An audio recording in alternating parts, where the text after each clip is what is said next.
Okay, this YouTube video is about simplifying exponential expressions and specifically with polynomials, which is a little bit more difficult than just regular monomials. Okay, I just want to go through a couple of the things that you need to pay attention to. PEMDAS is really helpful here. Make sure that you're looking at the grouping symbols and make sure that you always simplify what's in the grouping symbol first before you start using the rules of exponents, right?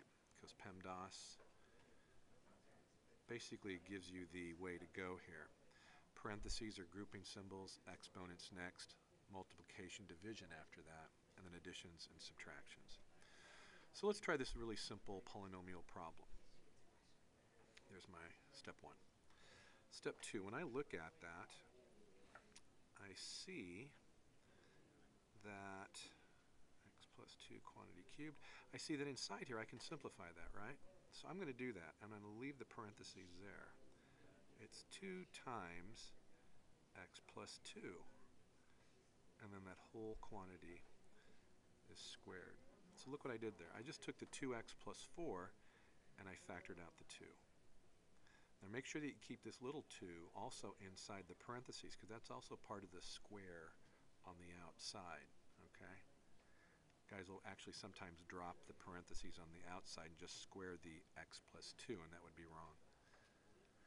Okay, so let's continue. Now that I've got x plus 2, let me just rewrite the numerator.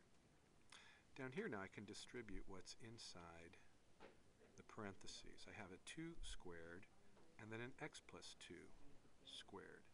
2 squared is just 4. X plus 2 squared is still x plus 2 squared. If you check out one of my previous videos, you'll see why I cannot distribute that to both of these inside here. Remember, you can't distribute it when there's an addition or subtraction. Okay, now, where does that leave us? I have an x plus 2 here and x plus 2 here, so my bases are the same.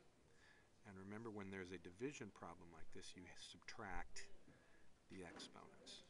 So I'm going to say x plus 2, 3 minus 2, and then the 4 stays down below. Go ahead and perform that operation, and you end up with x plus 2 to the first, or just x plus 2 over 4. And the cleaned up version for that is just x plus 2 all over 4. And that's the answer. Now, if you look at that from on high, you can see I just took a lot of different steps there. You can actually just do however you see it. That's just how I saw it. So that's one way to do the problem.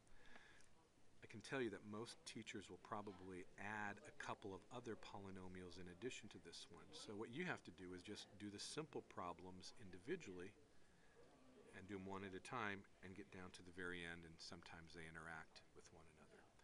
Okay, I hope that helps. Good luck. Simplifying exponential expressions that are polynomials is really just a matter of finding the simple problems within the more difficult problem. Okay, good luck.